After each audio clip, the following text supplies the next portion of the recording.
हितोपदेश 29 को 2 पदलाई हामीले सिकिरहेका छौं अनि यो वचनमा धार्मिकता र दुष्टताको तुलना गर्दैछौं अनि हामीले हितोपदेश भित्र भएको मात्रै दुष्टतालाई अध्ययन गर्दैछौं। बाइबलभरि दुष्टताको विषयमा थुप्रो कुराहरू लेखेको छ, तर हामीले केवल हितोपदेशको मात्रै हेर्दाखेरि पनि यति बिघ्न यो मेसेजेसहरूलाई हामीले सुनिसकेका छौं, तर हामी रोकिएका छैनौं अनि जबसम्म यो हितोपदेशको भित्र भएको हामी अध्ययन सक्दैनौं, हामी त्यहाँबाट अगाडि बढ्न सकिरहेका छैनौं, किनभने पवित्र आत्माले हामीलाई यसरी नै अगाडि जानु भनेर बताएको भएको छ।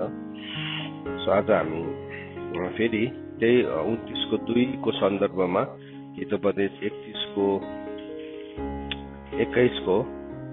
को 10 पदलाई हामी पढ्छौं। हितोपदेश 21 को 10 पदमा के भनेर लेखेको छ भने, दुष्ट मानिस खराबी गर्न अटोट गर्छ र त्यसले आफ्नो मित्रलाई पनि दया देखाउँदैन।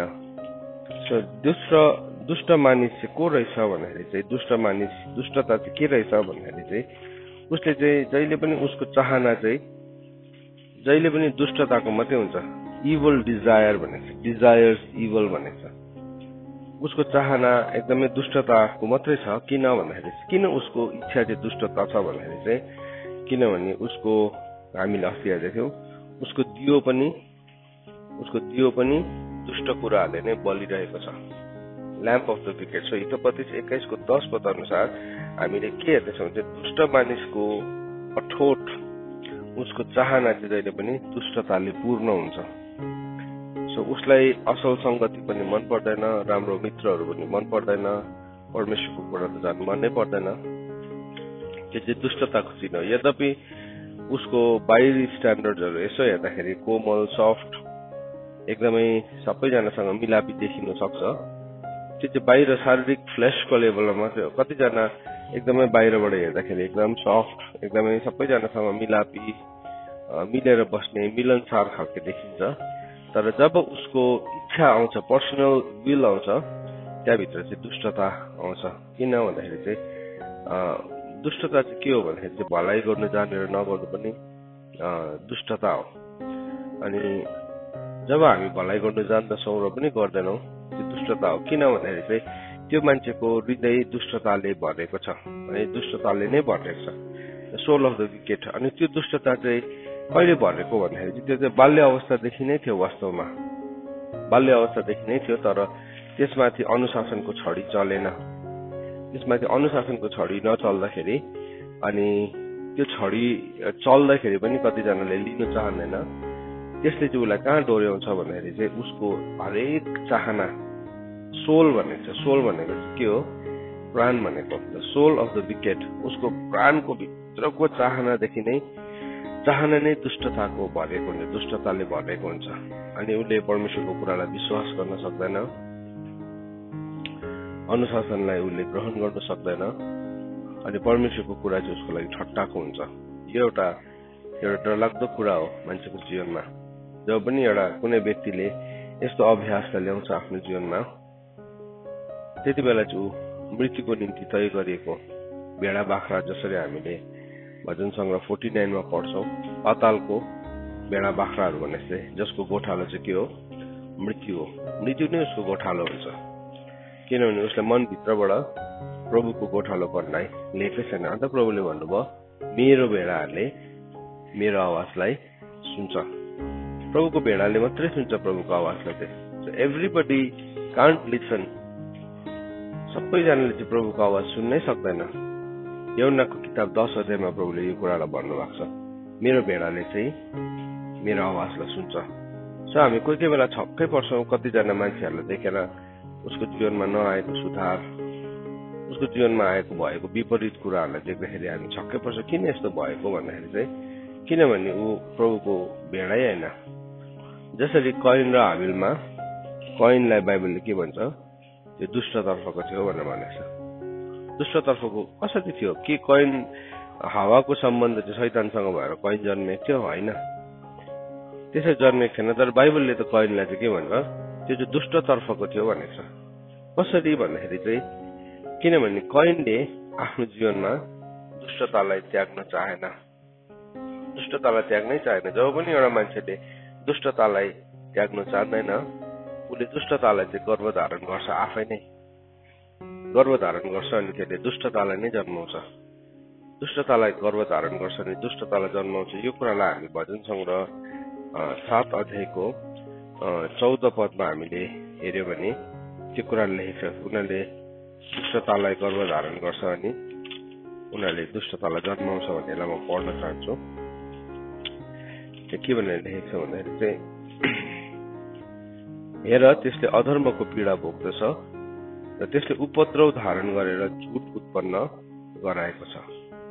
हेर्नुहोस् है 7:14ले भन्दैछ त्यो मान्छेले चाहिँ अधर्मको पीडा भोग्छ। अधर्मको पीडा भोग्नु भनेको चाहिँ अधर्मको प्रस्तुति भनेको, अधर्मको प्रस्तुति बर्थ प्याङ भनेको यो पीडा चाहिँ जसरी एउटा नानी जन्माउने आमाले नानी जन्माउनु भन्दा अगाडि उसलाई प्रस्तुतिको वेदना हुन्छ, यो भित्र पनि एउटा प्रस्तुति छ, यो भित्र पनि एउटा बर्थ प्याङ छ। अनि यो बर्थ प्याङ चाहिँ किसको हो भन्दाखेरि चाहिँ अधर्मको। जबसम्म उसले अधर्म गर्दैन, जबसम्म उसको जीवनमा अधर्म आउँदै आउँदैन उसको भित्र चाहिँ त्यो एउटा यस्तो नानी जन्माउने आमालाई जस्तो दुख्छ अधर्म गर्नु नपाउँदाखेरि, रिबेलियस हुनु नपाउँदाखेरि, विद्रोह गर्नु नपाउँदाखेरि चाहिँ उसलाई त्यस्तै नै हुन्छ। अन्त यहाँ बाइबलले भनेछ त्यसले चाहिँ अधर्मको पीडा भोग्छ र त्यसले उपद्रव धारण गरेर झुटलाई जन्माएको छ। यो वचनलाई हामीले अगाडिबाट पनि थुप्रो पल्ट हेरिसकेका छौँ। कसरी अशुद्ध आत्माहरू चाहिँ एउटा मान्छेद्वारा गर्भधारण हुन्छ अनि कसरी अशुद्ध आत्माको वृद्धि हुन्छ। अशुद्ध शैतानकोमा एउटा क्षमता छैन, शैतानकोमा एउटा शक्ति छैन। त्यो चाहिँ के हो भने इट कान्ट गिभ बर्थ। त्यसले जन्माउनु सक्दैन है, शैतानले जन्माउनु सक्दैन। शैतानले जन्माउनु सक्ने भए चाहिँ शैतानले अहिले सम्पूर्ण पृथ्वीलाई नै भूत आत्माले दुष्ट आत्माले भरिदिन्थ्यो होला। तर त्यसले गर्दाखेरि जन्माउनुको लागि चाहिँ त्यसले जहिले पनि एउटा मान्छेलाई नै खोज्छ, किनभने जन्माउनु सक्ने क्षमता चाहिँ कसकोमा छ? मानिसकोमा छ। हामीले लुसिफरको क्रिएसनको बारेमा जब हामीले इजिकेलको किताब 28 अध्यायमा पढ्छौँ त्यहाँ हामी के देख्छौँ भन्दाखेरि चाहिँ त्यसलाई परमेश्वरले बनाएर राख्नुभयो अनि त्यसलाई कहिले पनि भन्नु भएन फल्दै फुल्दै वृद्धि हुँदै जाऊ भनिकन। सो त्यसले जे कुरा पनि जन्माउनु सक्ने छ नि त्यो सबै कुरालाई नै त्यसले के गर्छ? भत्काउने कोसिस गर्छ। चाहे त्यो एउटा प्लान्टको सिड होस्, वनस्पतिको बिउ होस्, त्यसलाई आज मान्छेले के गर्दैछ? भत्काउने कोसिस गर्दैछ। त्यो मान्छेले कोसिस गरेको होइन, तर त्यो चाहिँ शैतानिक बुद्धि हो। किनभने बाइबलमा भनेछ जुन कुरा चाहिँ माथिबाट आएको छैन त्यो चाहिँ के हो? संसारिक, स्वाभाविक र शैतानिक हो भनेको छ याकुबको किताब 3 अध्यायले। सो त्यो शैतानिक बुद्धिलाई प्रयोग गरिकन मान्छेले के गर्छ? सिडलाई नै भत्काउनु खोज्छ, बिउलाई नै भत्काउनु खोज्छ, किनभने त्यसलाई थाहा छ the power of the seed. So त्यसले के गर्छ? त्यसकोमा जन्माउनु सक्ने क्षमता नभएको कारणले गर्दाखेरि चाहिँ कसकोमा जन्माउनु सक्ने क्षमता छ त्यसले त्यसलाई खोजी हेर्छ अनि के गर्छ? त्यहाँदेखि चाहिँ त्यसले त्यो मान्छेलाई हात पारेपछि चाहिँ के हुन्छ? त्यसकोबाट त्यसले घरि जन्माएको तर के जन्माउँछ? दुष्टता जन्माउँछ। के जन्माउँछ? अधर्म जन्माउँछ। त्यो मान्छेले जति अधर्म गर्छ, त्यो मान्छेले जति दुष्टता गर्छ, त्यो मान्छे चाहिँ अशुद्ध आत्मा जन्माउने एउटा गर्व हुन्छ। त्यस कारणले गर्दाखेरि पश्चाताप भन्ने कुरा चाहिँ कत्रो ठुलो कुरा हो। किनभने जब त्यो एउटा मान्छेले पश्चाताप गर्छ, आफ्नो जीवनलाई फिराउँछ, उसले जन्माएको सबै अशुद्ध आत्माहरू चाहिँ नाश हुँदै गरेको हुन्छ। त्यति बेला नाश हुँदै गरेको हुन्छ। तर त्यो मान्छेले पश्चाताप गर्दैन, आफ्नो जीवन फिराउँदैन भने एक दिन चाहिँ त्यसले थुप्रो त्यसको अशुद्ध आत्माको सन्तानहरू नि त्यसले खडा गरेको हुन्छ। अनि के हुन्छ? फर्स्टमा त त्यसले माकुराले बच्चा ब्याएको जस्तै हो। माकुराले चाहिँ बच्चा ब्याउँछ अनि माकुराले चाहिँ त्यसको जालमा सबैलाई पक्रिँदै खाइरहन्छ होइन। त्यसको जालमा जे पनि पर्छ के गर्छ? माकुराले खान्छ नि, छोडिदिन्छ?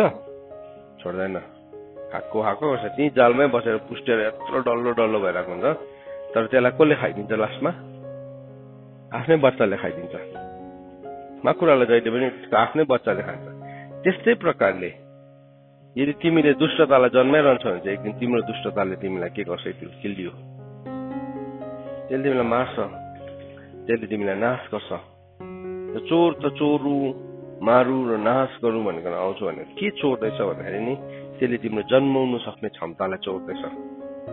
The power to give birth, जन्माउनु सक्ने क्षमतालाई त्यसले चोरेको कारणले गर्दाखेरि के भयो, अब तिम्रो जीवनमा जे पनि जन्माउनु सक्ने क्षमताहरू छ त्यसले के गर्छ, त्यसलाई नै पक्रिन्छ। तिम्रो विचारले जन्माउनु सक्छ होइन, तिम्रो हृदयले जन्माउनु सक्छ, तिम्रो मुखले जन्माउनु सक्छ। There are so many. The power of life के भनेको छ बाइबलले, द पावर अफ लाइफ, जीवन र मृत्युको शक्ति त्यसमा छ, मानिसको बोलीमा छ। सो तिमीले मानिसले जे बोल्छ त्यसकै फल, अब फल भनेको त जन्म हो नि त, बर्थ हो नि त, त्यसकै फललाई उसले के गर्छ, कटिनी गर्छ।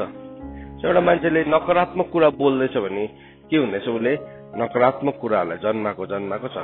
अनि त्यो चाहिँ एउटा शब्द मात्रै होइन, वास्तवमा स्पिरिचुअल र्याममा चाहिँ that becomes an unclean spirit.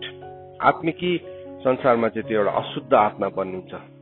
अनि त्यो अशुद्ध आत्माले चाहिँ के हुन्छ, आफैले बोलेको शब्द चाहिँ अब त्यसमा के आयो, पावर आयो, त्यसमा लाइफ आयो। अनि त्यो पावरले चाहिँ के गर्छ, अब तैँले मर्छु भनेको छ होइन, अब मर हेर्दा। अब के हो, चोर चाहिँ चोरे मात्रै होइन, त्यसले तिम्रै गर्वलाई चोर्यो। अब के भन्दैछ, तिमीलाई मार्नु आउँदैछ, त्यही अब मर, तैँले मर्छु भनेको छ होइन, अब मर, यसरी मर, त्यसरी मर। बोलेको गर्छ, त्यसले बोलेको गर्छ। अनि थुप्रो पल्ट नि त्यो नाश गर्नुमा सफल पनि हुन्छ। के गर्यो, त्यही मान्छेलाई पस्यो, त्यही मान्छेभित्र पस्यो, त्यही मान्छेको चोर्यो, है त्यही मान्छेलाई मार्यो, त्यही मान्छेको डेस्टिनीलाई के भयो, त्यो मान्छेको उद्देश्यलाई, त्यो मान्छेभित्र भएको 4वटा पुस्तालाई त्यसले के गरिदियो, नाश गरिदियो। किन आत्महत्या चाहिँ नि भयङ्कर पाप हो, भयङ्कर हत्याको पाप भन्दा पनि भयङ्कर पाप हो भनेर। किनभने त्यसले चाहिँ 4वटा पुस्तालाई जानी के गर्छ, नाश गर्छ। आफूभित्र भएको 4वटा जेनेरेसनलाई त्यसले नाश गर्छ। एउटा व्यक्तिभित्र चाहिँ 4वटा पुस्ता छ, हामी हरेक भित्र चाहिँ। सो त्यसले के गर्छ, एउटा पुस्ताकोबाट चोर्छ है, मार्छ, अनि अर्को पुस्ताको लागि त्यसले के गरिदिन्छ, सधैँको लागि नाश गरिदिन्छ। अन्त प्रभुले भन्नुभयो, चोर चाहिँ चोर्नु, मार्नु र नाश गर्न आएको, तर म चाहिँ किन आएँ, जीवन दिनलाई। किन प्रशस्त जीवन भनेको भन्दाखेरि चाहिँ किनभने द्याट लाइफ विल फ्लो, त्यो जीवन चाहिँ त्यो चाहिँ पुस्ता बगेर जान्छ। सो प्रभु चाहिँ हामीलाई त्यो जीवन दिनलाई आउनु भएको, अनि त्यो कुरालाई हामीले बुझेनौँ, हामीले त्यो कुरालाई याद राखेनौँ भने चाहिँ के हुन्छ, हामी दुष्टतालाई अभ्यास गरिरहन्छौँ अनि दुष्टतालाई सहिरहन्छौँ। आज किन दुष्टता छ भन्दाखेरि किनभने दुष्टतालाई सहने थुप्रो मान्छेहरू छ संसारमा। आफ्नो छोराछोरीसँग पो डराइरहेको छ, आमा बाउ डराइरहेको छ, उसलाई मन दुख्छ होला, कुनै के गर्छ होला है। तिम्रो छोरा हो नि, तिम्रो छोरी हो नि, तिमीले अनुशासन गर्नु पर्यो नि। त्यसरी डराएर शैतानको त्यो भित्र त दुष्टता लुकेकै छ भनेको छ। अन्त जबसम्म त्यो दुष्टतालाई डिल गर्दैन, त्यसलाई सहिरहन्छ, त्यसले चाहिँ ओभरटेक गर्ने कोसिस गर्छ। तिमी भित्र भएको कुन चाहिँ कुरा चाहिँ असन्तुष्ट छ भनेको खासमा चाहिँ नि त्यो जुन चाहिँ अशुद्ध आत्मा छ त्यो चाहिँ असन्तुष्ट हो नि। मान्छेलाई त परमेश्वरले कस्तो बनाउनु भएको हो, सोझो बनाउनु भएको। उपदेशक 7:29 भन्छ, मानिस त सोझो हो तर मानिस चाहिँ विभिन्न कुराहरूमा फसेको छ। अन्त त्यो सोझो मान्छे चाहिँ अल्टिमेटली नि अन्तमा गएर नि मान्छेलाई अन्तमा जीवनको अन्तिम दिनहरूमा चाहिँ साधारण कुराहरू मन पर्न थाल्छ। फेरि साधारण कुराहरू मन पर्न थाल्छ। पहिला चाहिँ बाल्य अवस्थामा त अब बाल्य अवस्था हो, किशोर अवस्था, जवानी अवस्थामा चाहिँ संसारको रङ्गी चङ्गी के मनपर्छ, रङ्गी चङ्गी, उसको हेयर स्टाइलदेखि लिएर ड्रेसअपदेखि लिएर सबै के हुन्छ। लास्टमा बुढो हुँदै गएपछि के हुन्छ, ड्रेसअपहरू पनि छिनिहाल्छ नि। यो त बुढो मान्छेले लगाउने लुगा, बुढो मान्छेले लगाउने जुत्ताहरू पनि अघि त उसलाई यत्रो हिल मन पर्दै थियो, अब बुढो हुँदाखेरि कस्तो भयो, यसलाई फ्ल्याट मन पर्न थाल्यो, अघि त एकदम टिपेकै परेको लुगा लगाउँदै हिँड्दै थियो, तर अब कस्तो भयो, उसलाई जिउमा सजिलो हुने लुगा लगाउनु मनपर्छ। अघि त उसलाई एकदम मसालेदार खानु मन पर्थ्यो, अब बुढो हुँदै जाँदाखेरि उसलाई सिम्पल खाना खानु मन पर्छ। केसमा आइपुग्यो भन्दाखेरि चाहिँ नि ओरिजिनलमा आइपुग्यो। ओरिजिनलमा। अन्त त बाइबलले भनेको छ बाल्य अवस्था र महेश चाहिँ के हो? व्यर्थै हो। बुढो हुँदा मात्रै बुझ्यो सोलोमन राजाले। तर आज हामीसँग चाहिँ परमेश्वरले विजडम दिनुभएको छ। अहिले नै हामी बुझ्न सक्छौँ। प्रभुले भन्नुभयो मबाट सिक किनभने म विनय अनि विनम्र छु। अनि जति हामी विनय विनम्रतालाई नम्रतालाई सिक्छौँ नि त्यति नै हाम्रो जीवनमा हामी शान्तिमा बस्न सक्छौँ। किनभने हाम्रो प्राण सन्तुष्ट भएको हुन्छ नि, हाम्रो प्राण तृप्त भएको हुन्छ। हाम्रो प्राण तृप्त भएको हुन्छ। हामीसँग डराउनु पर्ने केही कुरा नै हुँदैन। एकदमै हामी जे छ त्यसैमा हामी यति साह्रो आनन्दित हुन सक्छौँ। होइन भने चाहिँ यति बिघ्न चिजहरू चाहिन्छ त्यो मान्छेलाई यति बिघ्न चिजहरू चाहिन्छ जीवन जिउनलाई। अनि त्यो मान्छेलाई चाहिँ भयङ्कर लागिरहेको हुन्छ। तर त्यो चाहिँ कस्तो हो भन्दाखेरि तपाईँको खुट्टा राम्रै हुँदै पनि दुईटा खुट्टा राम्रै हुँदै पनि बैशाखी टेकेर हिँडेको जस्तै हो। फ्यासिनेटेड हुन्छ नि कतिजना सानोमा स्कुलमा यसो साथीभाइहरूले यसो कोही बेला हात उयो भाँचाएर के भरे ब्यान्डेज लगाएर आउँछ। कम्ता मन पर्दैन थियो। त्यसले त्यो हातमा ब्यान्डेज लगाएको छ क्या, काश मैले पनि लाउनु पाए पनि हुन्थ्यो जस्तो लाग्छ। त्यो चाहिँ अब के नै हो बुझ्नु चाहिँ बुझेकै छैन। उसको चाहिँ भाँचेर लगाएको त्यो कामरा लगाएको चाहिँ। तर अब के भयो त्यो चाहिँ उसलाई यति साह्रो मनपर्ने फ्यासिनेटेड नानीहरू त्यस्तै। मेरो आफ्नै एक्सपिरियन्स सेयर गरेको सायद तपाईँहरूको पनि छ होला है। खुट्टामा पनि लगाएर आउँछ कस्तो त्यसले लगाउँदै त्यसको अम्ली अलिकति दुईटा अम्ली मात्रै अगाडि दिएको डल्लै माथि छेपारीसम्म त्यो लगाएर देख्दा कस्तो फ्यासिनेटेड हुन्थ्यो है। अन्त त्यो बैशाखी टेकेर आउँछ त्यसै पनि फ्यासिनेटेड हुने विल चेयरमा बसेको। तर वास्तवमा त्यो त हड्डी भाँचेर त्यो वास्तवमा हातखुट्टा नचलेर त्यो त्यसरी बसेको थिएछ नि त। तर हामी पनि नि जीवनलाई जब हामी सोफिस्टिकेटेड हुन्छ नि लाइफ सिम्पल जीवनलाई जिउनु छोड्छौँ नि हामी त्यस्तै नै हुन्छ। यति साह्रो असन्तुष्ट छ। उसको सन्तुष्टता चाहिँ त्यो कुराहरूबाट मात्रै आउँछ। त्यो चाहिँ मूर्खता थिएछ नि खासमा। अब जसको भाँचेको छ त्यो त अर्कै कुरा हो। तर नभाँचेको मान्छे पनि अब जबरजस्ती ब्यान्डेज लगाएर हिँड्नु थाल्यो भने जबरजस्ती बैशाखी टेकेर हिँड्नु थाल्यो भने त्यो चाहिँ प्रब्लम। अन्त त बाइबलले भनेको छ आफ्नै मान खोज्नु चाहिँ के हो? त्यो चाहिँ भारी बोकेर हिँडेको जस्तै हो। जबरजस्ती अब उसको त्यो प्रकारले बन्नेकै होइन। खासमा तिमी यति साह्रो स्ट्रङ छौ, तिमी यति साह्रो सुन्दर छौ, तिमी यति साह्रो राम्रो छौ। त्यो राम्रो त्यो स्ट्रेन्थ चाहिँ नि परमेश्वरले अलरेडी हाल्नु भएको छ। तिमीले नि लाइफको सिम्पल कुराहरूलाई लियो। जस्तो तिमीले सिम्पल फुड खायौ, तिमीले सरल खाना खायौ, तिमीले सरल ड्रेसअप गर्यौ है, तिमीले सरल कुराहरूलाई त्यो जस्तो सुन्दर केही पनि देखिँदैन। तर अब मान्छेलाई के भयो सबै प्याकेट फुड चाहियो, अब स्टाइलिस चाहियो। त्यो बाहिर त आम्मा यति साह्रो बेसी त्यो भिटामिनहरू लेखेको हुन्छ। एटलिस्ट त्यो खाना खायो भने चाहिँ अहिले अब के भन्नु अहिले नै त्यो सुपर स्ट्रङ होला जस्तो लेखिरहेको हुन्छ। वास्तवमा त्यहाँ लेखेको केही पनि कुरा हुँदैन। अनि त्यो प्लास्टिक यति साह्रो दामी हुन्छ खाइसकेर हामी तर फाँकी पनि हाल्छ फेरि। यस्तो प्रकारले हेर्नलाई रहर लाग्दो प्रकारले त्यो दोकानहरूमा पसलहरूमा राखेको हुन्छ। अनि हामी एकदमै त्यो देखेर मक्ख हुन्छ, वाउ क्या दामी भनेकन।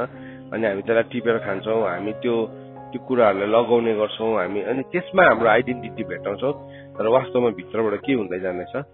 खोक्रो छ, एम्प्टी छ। भित्रबाट चाहिँ खोक्रो हुँदैछ। अनि के भयो अब उसको त्यो एम्प्टी भएपछि चाहिँ अब उसको हरेक विचार नै दुष्टताले पूर्ण हुन्छ। किनभने एम्प्टी भयो नि त। एउटा भनाइ छ नि, empty mind is the workshop of devil भन्छ नि इङ्ग्लिसमा। त्यो भनाइ केही हदसम्म साँच्चै नै सही हो। प्रभु यीशु ख्रीष्टले पनि भन्नुभयो जब त्यो घर चाहिँ सफा पारेर रित्तो छोडेको छ सजाएर त्यहाँ चाहिँ के हुन्छ त्योभन्दा बढी अरू 7 वटा दुष्ट आत्माहरू आउँछ। अनि के भयो अब ऊ खोक्रो भएको कारणले गर्दाखेरि अब प्रभुको कुरालाई लिनै सकेन, प्रभुको कुरालाई विश्वास नै गर्न सकेन। अब के भयो उसकोमा त्यहाँ विचार सबै खराबी गर्ने अठोट मात्रै आउँछ। उसलाई खराबी कुराहरूमा मात्रै रुचि लाग्छ। उसलाई प्रभुको कुरा भएपछि के भयो सटडाउन भइहाल्छ। प्रभुको कुरा जब एउटा मान्छे डिमोनिक हुन्छ नि, डिमोनिक हुने बित्तिकै के हुन्छ चाहिँ एउटा साइन चाहिँ प्रभुको कुरा बस्ने बित्तिकै उसलाई नि आँखा बन्द हुन्छ, उसको कान बन्द हुन्छ, उसलाई साह्रो पर्छ। त्यो डिमोनिक स्पिरिट हो।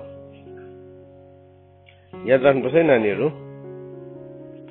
त्यो चाहिँ डिमोनिक स्पिरिट हो। त्यो चाहिँ नि एक दिन त्यसको मात्रा बढेर गएपछि इट विल किल यु। किनभने प्रभुको कुरा त सुन्नै दिँदैन, यस्तो झ्याप्पै हुन्छ। मैले हिजो एकजनाको एक्सपिरियन्स सुन्दै थिएँ, मलाई कसैले फोन गरेर भन्दै थियो एक्सपिरियन्स। प्रभुको वचन पढ्नु राखेको अरे कि एकै खेपमा आँखा बन्द भएको अरे।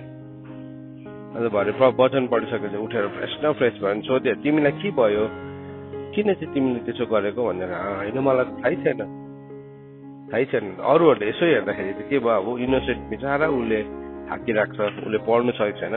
वास्तवमा त्यो चाहिँ भूतात्मा हो।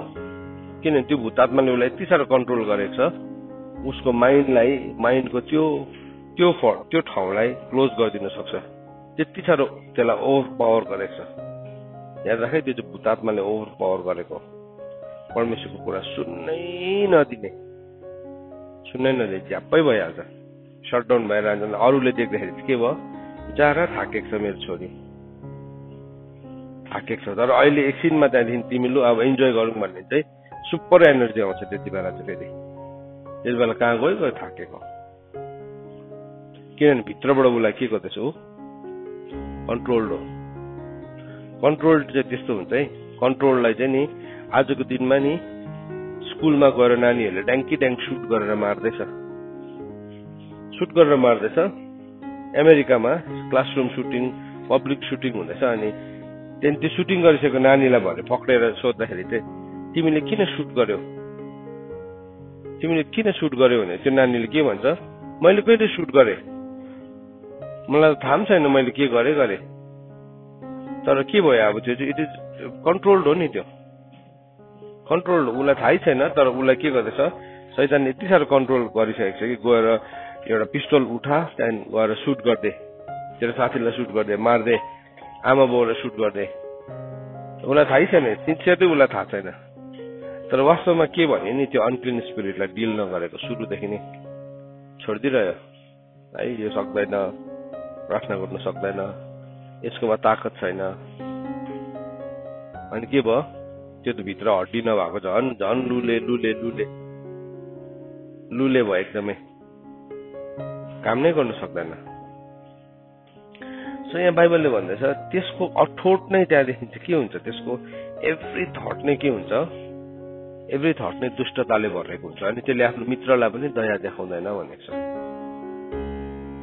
तर यसो बाहिरबाट हेर्दाखेरि चाहिँ उसले दुईवटा मुकुण्डा लगाएर हिँडिरहेको छ। एउटा भेषलाई लगाएर मुकुण्डा लगाएर हिँडेछ। त्यो मुकुण्डा चाहिँ केसको मुकुण्डा हो, भक्तिको भेष चाहिँ लेख्छ। अरूहरूको छेउमा चाहिँ त्यो एकदमै हेल्पफुल, लभिङ, काइन्ड एकदमै। तर when it comes to the things of Lord, परमेश्वरको कुरा आउँछ नि, त्यसको विचार दुष्टताले भरेको छ। यो चाहिँ त्यो चाहिँ ट्रेनिङबाट, तालिमबाट मात्रै जान्छ त्यो चाहिँ। अनि त्यो चाहिँ अर्को चाहिँ केबाट जान्छ, तिम्रो पर्सनल चोइसबाट जान्छ। तिमीले चुज गर्दैनौ नि त्यसलाई। इफ यु डोन्ट चुज, त्यो दुष्टताले चाहिँ के गर्छ, तिमीलाई ओभर पावर गर्छ। आज गर्दैन, भोलि गर्दैन, यो वर्ष गर्दैन होला, सायद एउटा वातावरणमा बचिन्जेलसम्म गर्दैन होला। तर अल्टिमेटली त्यसले के गर्छ, तिमीलाई पक्रिन्छ। सो यहाँ परमेश्वरको वचनले हामीलाई त्यो दुष्टताको कुरा सिकाउँदैछ। सो 12 पदमा हामीले हेरौँ यसकै 21:12 के भनेको छ, the righteous one observes the house of the wicked, he throws the wicked down to ruin भन्दैछ। परमेश्वरले दुष्टको परिवारलाई हेरिरहनुहुन्छ र उहाँले दुष्टहरूलाई नाश गर्नुहुन्छ।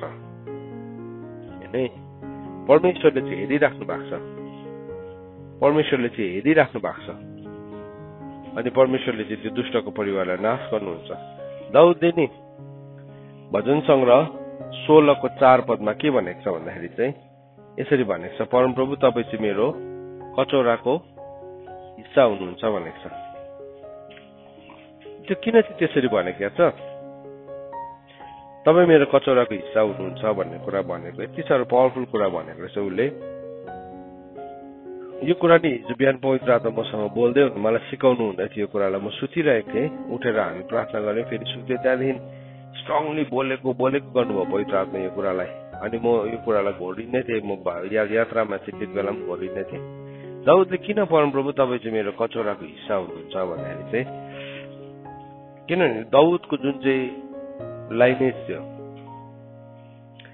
दाउदको जुन चाहिँ घरानाको पुर्ख्यौली थियो, त्यो पुर्खौलीलाई हामीले हेर्यो भने त्यो पुर्खौलीभित्र चाहिँ एकदमै राम्रो मान्छेहरू थिएन, उनीहरूको राम्रो अतीत भएको मान्छेहरू थिएन। जस्तो कि स्टार्टिङ विथ बोअजलाई हामीले हेर्यो भने बोअज चाहिँ राहाबको सन्तान पर्थ्यो, छोरा या नाति के पनि। बोअजको आमालाई पहिला पछाउँदै गए, मतलब राहाबको नातिपना के पर्थ्यो है, बोअज। बोअजको कोसँग विवाह भएको थियो?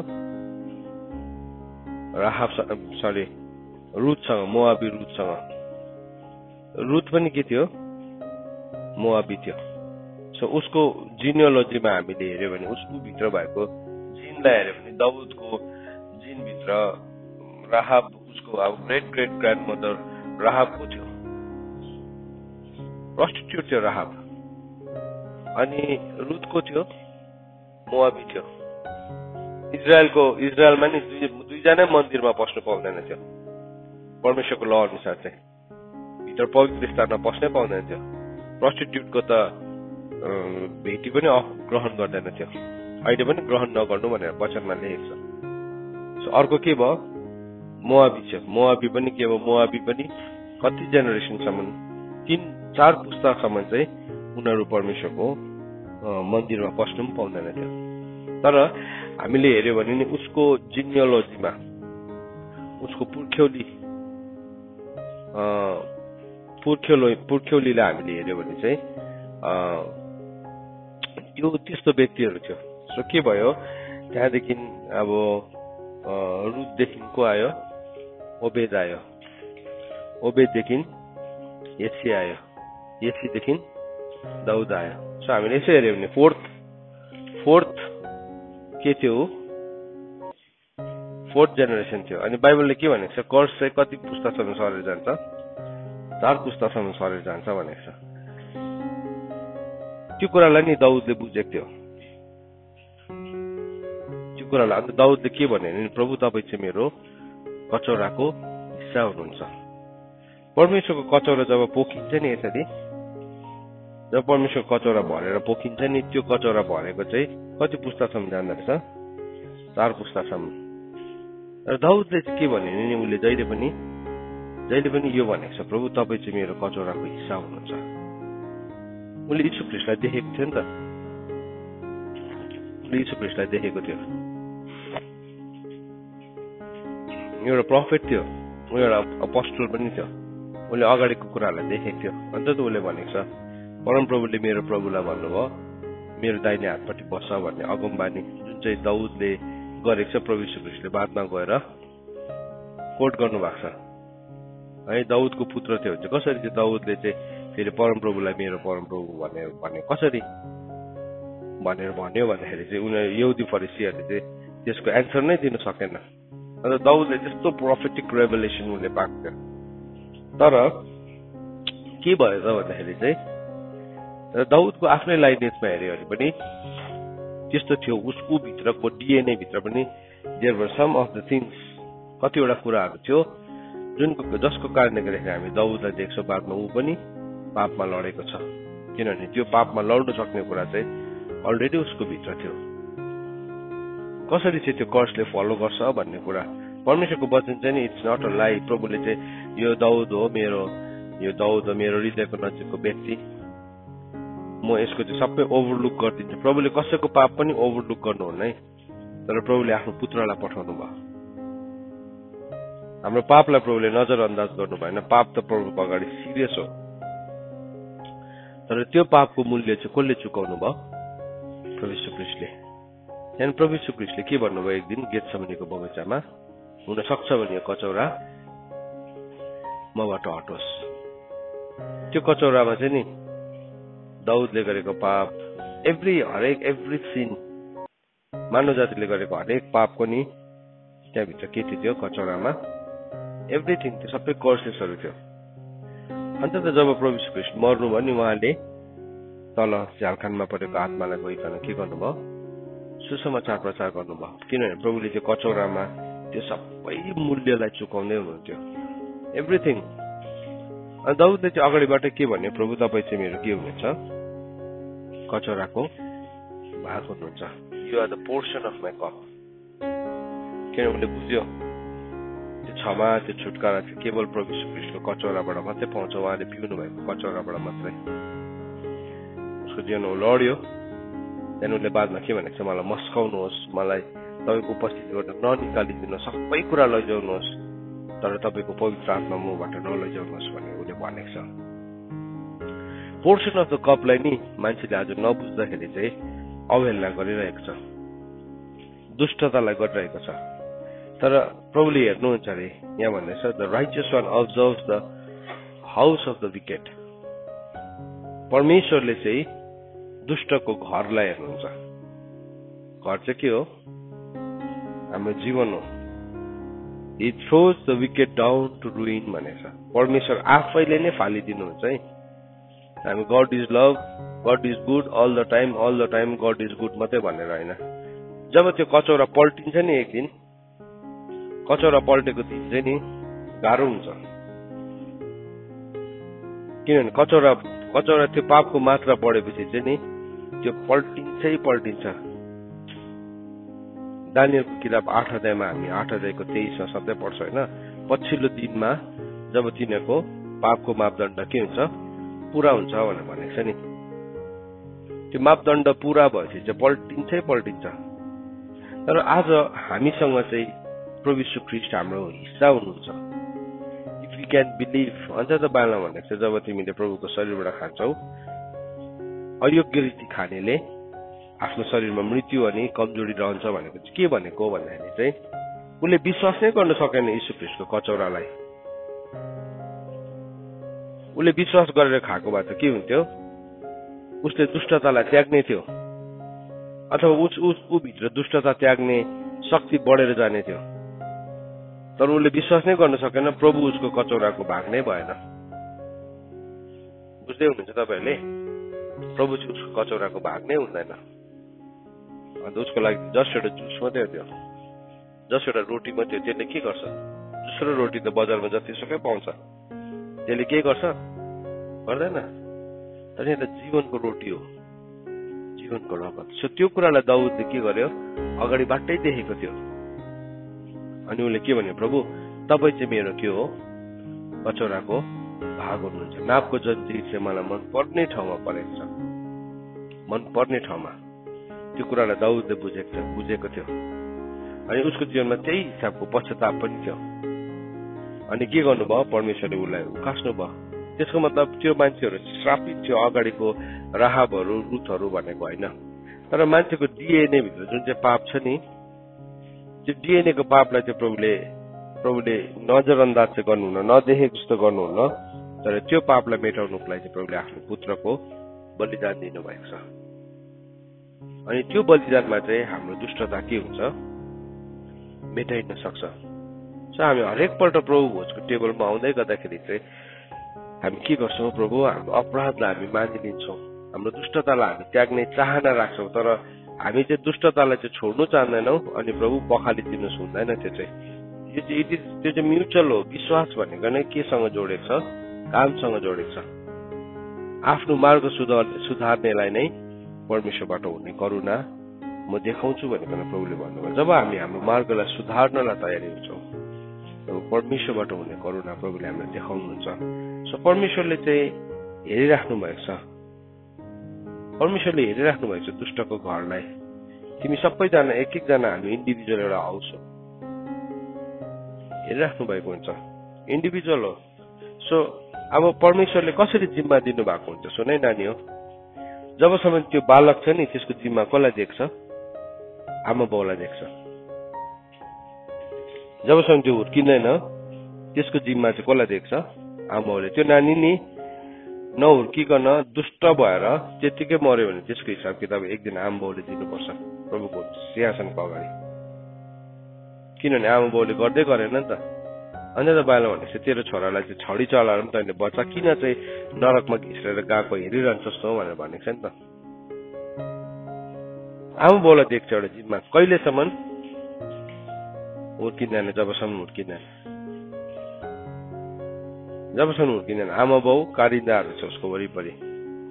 तर जब ऊ हुर्किन्छ नि, जब हुर्किन्छ त्यहाँदेखि चाहिँ आमा बाउको जिम्मा हराउँछ, पहरादारको जिम्मा हराउँछ। पहरादारले कुरा भन्दा पनि मानेन, हुर्क्यो है। अब के भयो त्यहाँदेखि चाहिँ के भयो, अब ऊ कसको भयो, जिम्माको भयो, अन्य ओन। त्यहाँदेखि चाहिँ तिमी इन्डिभिजुअल घर बनिन्छ। अहिलेको केटाकेटीहरूलाई के चाहियो, फ्रिडम। ओ मलाई स्वतन्त्रता चाहियो, मलाई फ्रिडम चाहियो, मलाई आफ्नै चाहियो, सबै आफ्नै चाहियो, रुम पनि आफ्नै चाहियो, कुनै के पनि आफ्नै चाहियो, एभ्रिथिङ यु निड फ्रिडम। तिमीलाई फ्रिडम चाहिएको छ। तर एक दिन त्यो फ्रिडम चाहिँ तिम्रो लागि यस्तो भयानक बन्डेज हुन्छ, त्यो तिमीले कल्पना पनि गर्न सकेको हुँदैन। त्यस कारणले गर्दाखेरि समयमा कुराहरू सिक्न जरुरी छ, समयमा शिक्षालाई हासिल गर्न जरुरी छ। यदि तिमी लिएनौ समयमा शिक्षा भने चाहिँ एक दिन के हुन्छ, जब तिमी साँच्चै नै फ्रिडममा पुग्छौ नि, त्यो दिन तिमी ह्यान्डल नै गर्न सक्दैन। एकै खेपमा तिमी गलत हिलोमा पस्छौ, एकै खेपमा। अघिसम्म त के थियो, आमाले आएर, आमा चिल्ले आएर ढाड थापिदिँदै थियो होइन, बाउ चिल्ले आएर ढाड थापिदिँदै थियो, खुट्टा ठोकिनु दिएको थिएन भुइँमा। तर अब फ्रिडममा तिमी पुगेर चाहिँ आफ्नै किसिमले बेग हानेर उडेर जाँदैछ। मैले अनुभवलाई लिएन भने चाहिँ यहाँ पर चाहिँ के थापिरहेको छ, एउटा पासो थापिरहेको छ। अनि पासो थापेको छ है, अस्तिदेखि भनेको पत्याकै थिएन। कति बेला विश्वास हुन्छ उसलाई, मर्नै बेलामा मुट्टु चाहिँ छिर्निसक्यो। अब त्यसको बर्ड, त्यसलाई कसले त्यहाँबाट लगेर अपरेसन गरेर जाति बनाउने चान्स नै छैन नि। कहाँ झुन्ड्यो, कहाँ अड्क्यो है। त्यस्तो झुन्डेको अड्केको त हामी कति देख्छौँ। अब्सालोम देख्छौँ नि, दाउदको छोरा होइन, कम्ता ह्यान्डसम थिएन। उसको केस काट्दाखेरि त इजरायलमा सनसनी हुन्थ्यो। उसको जस्तो केसको तौल कोही थिएन, ऊ जस्तो ह्यान्डसम कोही थिएन। रूप र रङमा त के थियो, दामी थियो यति साह्रो। अनि बोली पनि कस्तो थियो, मिठो थियो। के गर्थ्यो जहिले पनि, उसले बाउको सत्तालाई चोर्नुको लागि के गर्यो, पापाले त भ्याउँदैन है, यहाँ आऊ तिमी, म गरिदिन्छु नि है, तिमीलाई भेटेर कस्तो खुसी लाग्यो, अङ्गालाई पनि मारिहाल्थ्यो ट्याप्पै। यस्तो सबैजनाले वाउ अब्सालोम। तर आफ्नै बाउको जरा काट्दै थियो उसले, आफ्नै बाउको जरा काट्दै थियो। अनि उसले के गर्यो, एक दिन सबै मान्छेको मन जित्यो, तर आफ्नै मन चाहिँ हारेको थियो। हामी सबैजनाको मन जित्न सक्छौँ कि आफ्नै मन हारेको हुन सक्छौँ। थुप्रो मन हारेको मान्छेले नि सारा संसारको मन जितिसकेको हुन्छ। त्यहाँदेखि के गर्यो, त्यहाँदेखि उसले राज शासन नै खोज्यो। उसलाई लागिरहेको थियो एभ्रिथिङ विल गो वेल। साँच्ची नै के भयो, राम्रो भयो। सबै मन्त्रीदेखि लिएर सबै उसको पक्षमा आयो। तर त्यो चाहिँ 1-2 दिनको मात्रै थियो। परमेश्वरले खल्लबल्ल पारिदिनु। जुन कुराको घमण्ड थियो नि उसलाई, जुन ह्यान्डसम, म जस्तो सुन्दर कोही छैन, ह्यान्डसम चाहिँ कोही छैन म जस्तो भन्नेमा, मेरो केसमा अनि एक दिन युद्ध हुँदाखेरि चाहिँ उसकै त्यही केसमा चाहिँ त्यही लट्टामा के भयो, अड्केर झुन्ड्यो। अनि के गर्यो, एउटा सिपाहीले आएर उसको मर्मलाई छेडेको छ, मुट्टु नै भाँसिने गरी के गरेको छ, भाला हानेको छ। हितोपदेशमा लेखेको छ नि, बेगसँग उडेर जाँदै थियो त्यो सरा। कति बेला थाहा पायो, मर्मलाई घोस्दा मात्रै थाहा पायो पासो रहेछ भनेर। सत्ता छिन्यो, मान्छेको मन जित्यो, के गर्यो। तर जहाँ घमण्ड, शैतान चाहिँ नि कसैको मित्र होइन। त्यसले गर्दा नानी हो, कसैको मित्र होइन। यस्तो त्यो ल्याम्प अफ द विकेट छ नि, त्यसले यस्तो पावरफुल बनाएको जस्तो लाग्छ। तर अल्टिमेटली चाहिँ त्यसले तिमीलाई के बनाउन चाहन्छ, तमासा बनाउन चाहन्छ। तमासा बनाउनु के भयो, त्यो मान्छेको तमासा भयो। परमेश्वरले दुष्टको घरलाई हेरिराख्नु भएको छ, तिम्रो जीवनलाई हेरिराख्नु भएको छ, मेरो जीवनलाई हेरिराख्नु भएको छ। तिमी आज नि सुरक्षाभित्र छौ, तिमी एउटा कभरिङ भित्र छौ। त्यो कभरिङ शैतानले के भन्छ, छिट्टो बाहिर निस्कि, नसिकियो। यस्तो कुराहरू पनि सिकिरहन्छ। एउटै कुरा 100 खेप भन्छ, के सिकिरहेको यसो, किन बसिरहेको। तर जुन दिन तिमी त्यो कभरिङबाट बाहिर निस्किन्छौ नि, तिमी जोसुकै होस्, चाहे तिमी अब्सालोम होस्, चाहे तिमी सोलोमन राजा होस्, चाहे तिमी जोसुकै होस्, परमेश्वरको लज स्ट्यान्ड गर्छ जहिले पनि। परमेश्वरले अन्तत बाइबलमा भनेको छ, हिब्रू 11:9 भन्छ, परमेश्वरले धार्मिकतालाई प्रेम गर्नुहुन्छ अनि दुष्टतालाई घृणा गर्नुहुन्छ।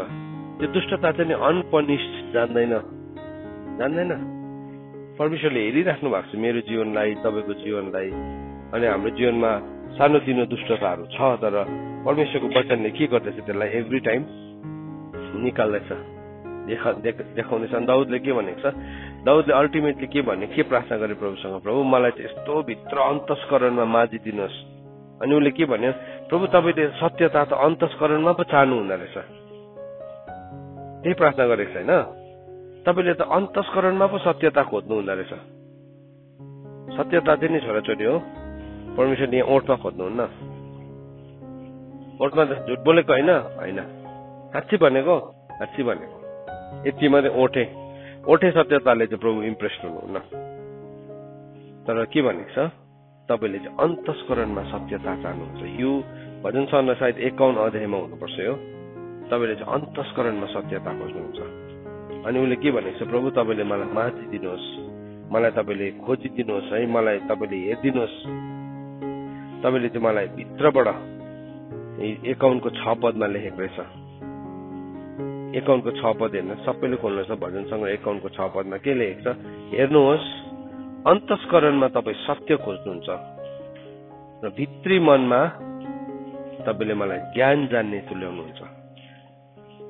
हामी कोही बेला हाम्रो कामहरूलाई जस्टिफाई गर्छौँ, हामीले गरेको कुराहरूलाई हामी एकदमै जसो तसो गरेर जस्टिफाई गर्छौँ, तर परमेश्वरले चाहिँ अन्तस्करणमा सत्यता खोज्नुहुन्छ। अनि परमेश्वरले चाहिँ हामीलाई भित्री मनमा ज्ञान जान्ने तुल्याउनुहुन्छ। हामीले याद राख्नुपर्छ है, हामीले गरेको एक्सनहरूलाई हामी सही भन्छौँ, कोही बेला जसो तसो हामी जस्टिफाई गरिदिन्छौँ, हामी त्यसलाई सही बनाइदिन्छौँ। मैले गरेको यो काम चाहिँ सही हो भनेर हामी प्रमाणित गर्छौँ, तर प्रभुले चाहिँ मेरो अन्तस्करणमा सत्यता खोज्नुहुन्छ। म आज वचन सिकाउँदैछु नि, म यसबाट वञ्चित छुइनँ। I am not excluded. म एक्सक्लुडेड छुइनँ। मलाई झन् बेसी प्रभुले हिसाब माग्नुहुन्छ, किन सिकाउँदैछु नि त मैले।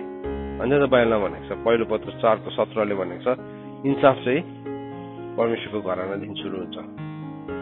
इन्साफ चाहिँ जहिले पनि परमेश्वरको घरानादेखि सुरु हुन्छ। परमेश्वरको घरानादेखि इन्साफ हुन्छ। अनि धर्मीको उद्धार चाहिँ धेरै कष्टसँग हुन्छ भने दुष्टको त झन् के ठेगान लाग्ला भनेको छ, होइन? कस्तो भइहाल्ने कुरा छ त्यहाँ त। यदि ओठले मात्रै सत्य बोलेर हुँदैन, पोलिटिकली करेक्ट भएर हुँदैन, टेक्निकली करेक्ट, पोलिटिकली करेक्ट हुँदैन त्यसले। तर परमेश्वरले के चाहनुहुन्छ? अन्तस्करणमा सत्यता चाहनुहुन्छ। त्यो चाहिँ प्रभुले खोज्नुहुन्छ सबैलाई, सबैको जीवनमा। अन्त उसले के भन्दैछ? मलाई चाहिँ हिसाबले मस्काउनुहोस् र म सफा हुनेछु। मलाई भित्रबाट मस्काइदिनुहोस्, मलाई धुनुहोस् र म हिउँभन्दा सेतो हुनेछु। यो चाहिँ सिन्सियर प्रेयर थियो, उसको इमानदारी प्रार्थना थियो। होइन भने चाहिँ तिमीले ड्युटी गर्यो। यहाँ म सबैलाई नोट्स लेख्न लाउँछु नि, गर्यो, नोट्स लेख्यो, प्रार्थना गर्यो। तर अन्तस्करणबाट गरेको त कसले देख्छ? कसैले? भित्रबाट प्रभुलाई खोजेको कसले देख्छ? देख्दैन।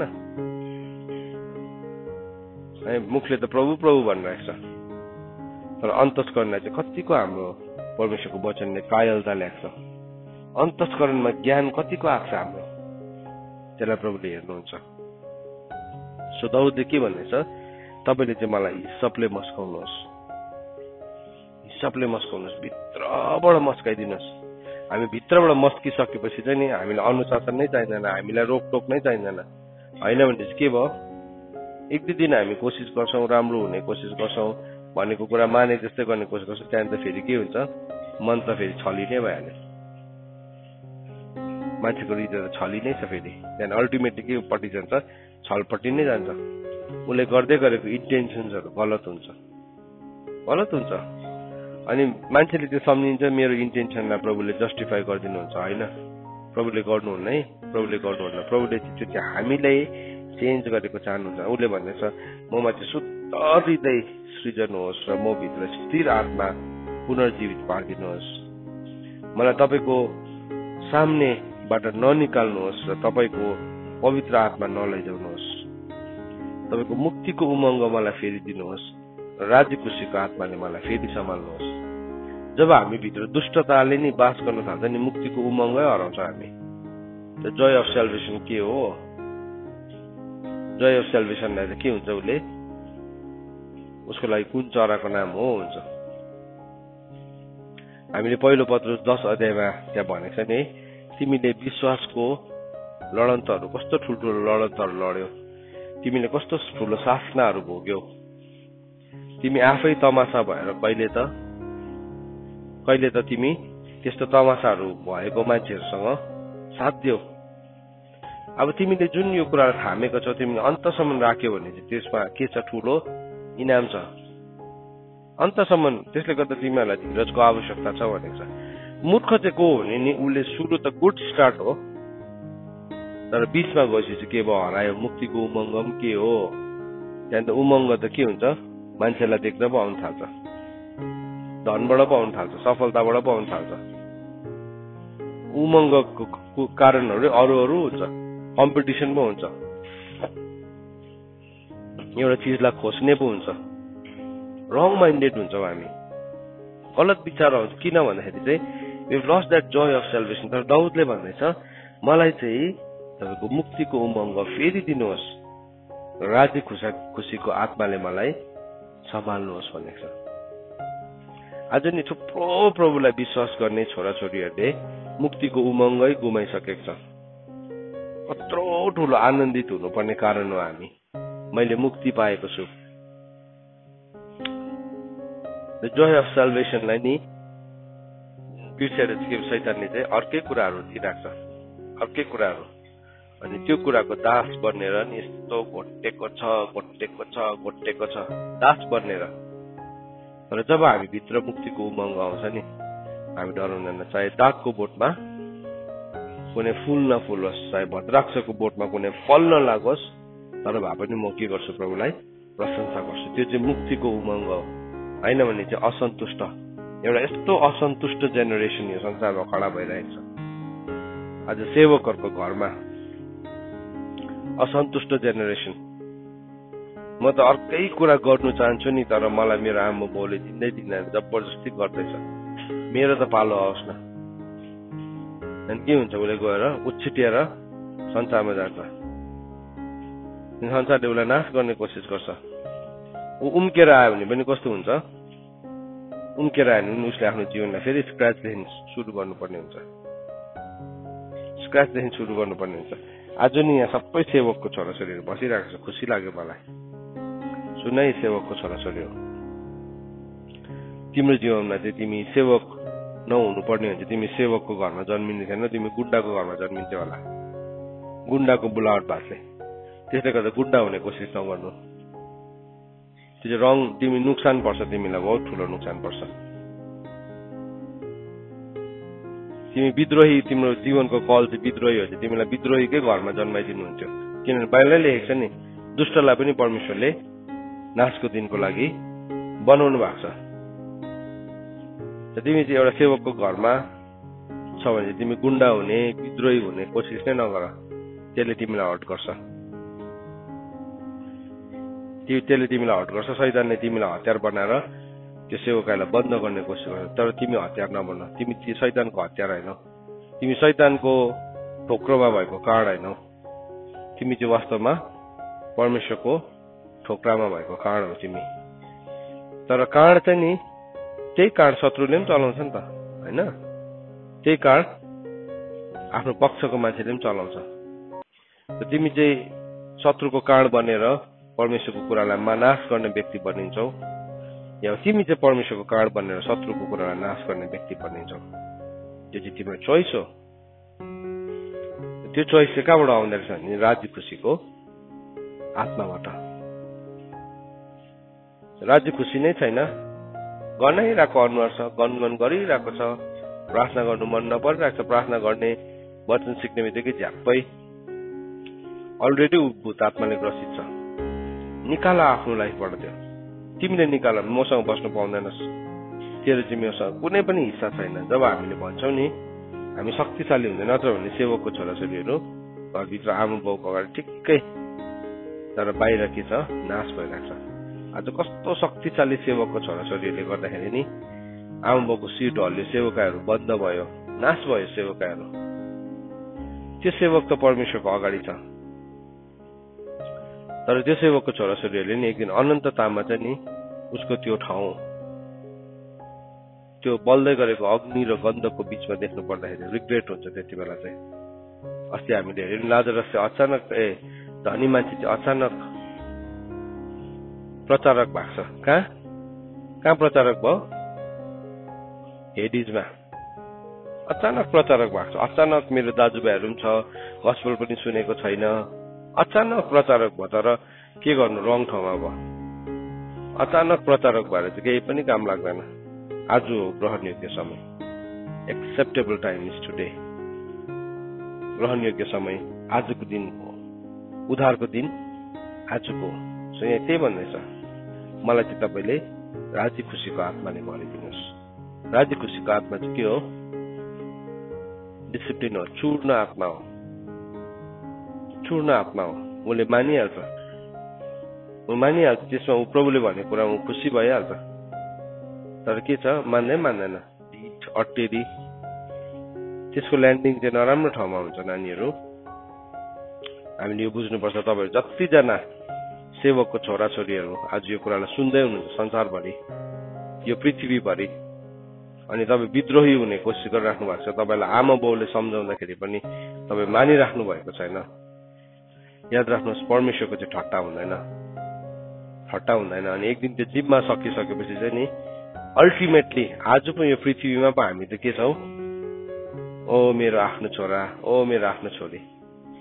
प्रभुलाई सोधे नि, पाचुकीको बारेमा एउटा प्रश्न सोधेको छ। एउटा मान्छेको, एउटा स्त्रीको पति मर्यो, त्यहाँदेखि उसको भाइले पनि विवाह गर्यो, त्यहाँदेखि उसको भाइले पनि थुप्रो अनन्त राज्यमा चाहिँ कसको पत्नी हुन्छ प्रभु भनिकन प्रभुलाई ठट्टा गर्नु खोज्दै प्रभुले के भन्नुभयो? एन्सर दिनुभयो, परमेश्वरको राज्यमा चाहिँ नि तिमीले सोचे जस्तो हुँदैन। त्यहाँ चाहिँ नि न त बिहा गरिदिन्छ, न त त्यहाँ विवाह हुन्छ। र त्यहाँ सबैजना एउटा इन्डिभिजुअल हुन्छ। अनि त्यो इन्डिभिजुअलमा चाहिँ नि त्यति बेला ओहो मेरो छोरी भनेर त्यहाँ मेरो त्यो स्नेह, मेरो माया हुँदैन। त्यहाँ ऊ आफै उभिनु पर्ने हुन्छ। मेरो छोरीले ओ मेरो पापा भनेर माया गर्नु पाउँदैन। त्यहाँ त्यो चाहिँ यहाँ यो नि मृत्यु रूपी खोलालाई नतरिन्जेलसम्म मात्रै हो। यो स्नेह माया, एउटा मान्छे मरिसकेपछि त उसलाई के को स्नेह, के को माया? उसलाई अर्काले आएर निन्दा गर्यो भने उसलाई रिस उठ्दैन। उसलाई लात हेर्कायो भने कसैले उसलाई रिस उठ्दैन। के मरि त सक्यो, लास त भइसक्यो उसको। अनि त्यो रियालिटी चाहिँ के हो? बाइबलले लेखेको छ, it is appointed for a man to be born and to die. मानिसको निम्ति चाहिँ जन्मिनु अनि मर्नु भन्ने कुरा के भइसकेको छ? नियुक्त भइसकेको छ। परमेश्वरको वचनमा लेखेको त्यसरी। हिब्रूको 9:27 हो या रोमीको 9:27 लेखेको छ, मानिसको निम्ति मर्नु र जन्मनु भन्ने कुरा चाहिँ अघिबाटै नियुक्त भइसकेको छ। सो त्यस कारणले गर्दाखेरि चाहिँ नि हामी यही संसार नै अनन्त राज्य हो जस्तो नबाँचौँ हामी। कतिमा रहेछ? हिब्रूको 9:27 छ। परमेश्वर मानिसको निम्ति चाहिँ एकपल्ट जन्मिनु अनि मर्नु चाहिँ नियुक्त भएको छ। अनि त्यसको पछाडि के भनेको छ? इन्साफ पनि भनेको छ, होइन? अनि त्यसको बादमा इन्साफ भनेर लेखेको छ। त्यो रियलाइजेसन चाहिँ नि आज जिउनु जरुरी छ। त्यो जियो भने चाहिँ हामी सन्तुष्ट हुन्छौँ। नत्र भने नि सेवकको छोराछोरीहरू जस्तो असन्तुष्ट कोही छैन। यो पनि गर्नु दिँदैन, त्यो पनि गर्नु दिँदैन, यहाँ पनि नजा भन्छ, त्यहाँ पनि नजा भन्छ। तर तिमी प्रभुको राज्य र धार्मिकतालाई खोजी, जुन दिन तिमीले त्यस्तो स्वाद पाउँछौ नि, तिमी यति साह्रो परिपक्व भएको हुन्छ, तिमी आफै नै सम्हालिएको हुन्छौ। नभइदिएसम्म चाहिँ तिमी कारिन्दाहरूको अधीनमा छौ। कारिन्दाहरूले चाहिँ कसैले साइन पेपर लाउँछ, कसैले रन्दा लगाउँछ, कसैले ड्रिल गर्छ। अन्त हामीलाई के हुन्छ? रिस उठिरहन्छ। र जुन दिन चाहिँ त्यो बाङ्गिनु छोड्छ नि, पसाङ्गिनु छोड्छ, त्यहाँदेखि चाहिँ त्यो एउटा शक्तिशाली फर्निचर बनिन्छ। सो आजको बिहानी घडी हामीले यो कुरालाई सिकेका छौँ कि परमेश्वरले हामीमाथि कसरी हेरिराख्नु भएको चाहिँ दुष्टको प्राणले चाहिँ दुष्टताको मात्रै इच्छा गर्छ अरे। अनि उसले आफ्नो छिमेकीलाई पनि दया देखाउँदैन। उसको छिमेकीको हो, उसको आमा बाउ, उसको दाजुभाइ हो, उसले कसलाई पनि दया देखाउँदैन। उसलाई मात्रै सबैले दया देखाएको चाहिन्छ, उसलाई मात्रै सबैले दिएको चाहिन्छ, उसलाई मात्रै सबैले लै थै गरेको चाहिन्छ। दुष्टले चाहिँ कसैलाई पनि दया देखाउँदैन, कसैलाई, आफ्नो छिमेकीलाई देखाउँदैन। अन्त बाइबलमा भनेको तैँले आफ्नो देखिने भाइलाई प्रेम गर्दैनस् भने चाहिँ नदेखिने परमेश्वरलाई कसरी चाहिँ प्रेम गर्छस्? हामी यो कुरालाई सोचौँ आज, हामी यो कुरासँग प्रार्थना गरौँ आज। दाउदले जसरी भन्ने नि, प्रभु तपाईँ चाहिँ मेरो कचौराको भाग हुनुहुन्छ। प्रभु चाहिँ हाम्रो कचौराको भाग हुनु भएन भने चाहिँ नि त्यो दुष्टताले चाहिँ हामीलाई पछ्याएको गर्छ। तर जब हाम्रो कचौराको भाग चाहिँ प्रभु हुनुहुन्छ, हामी दुष्टतामाथि विजय पाउँछौँ। परमेश्वरको वचन पढाइ र सुनाइमा परमेश्वरले हामी सबैजनालाई आशिष दिनुभएको होस्। आमेन।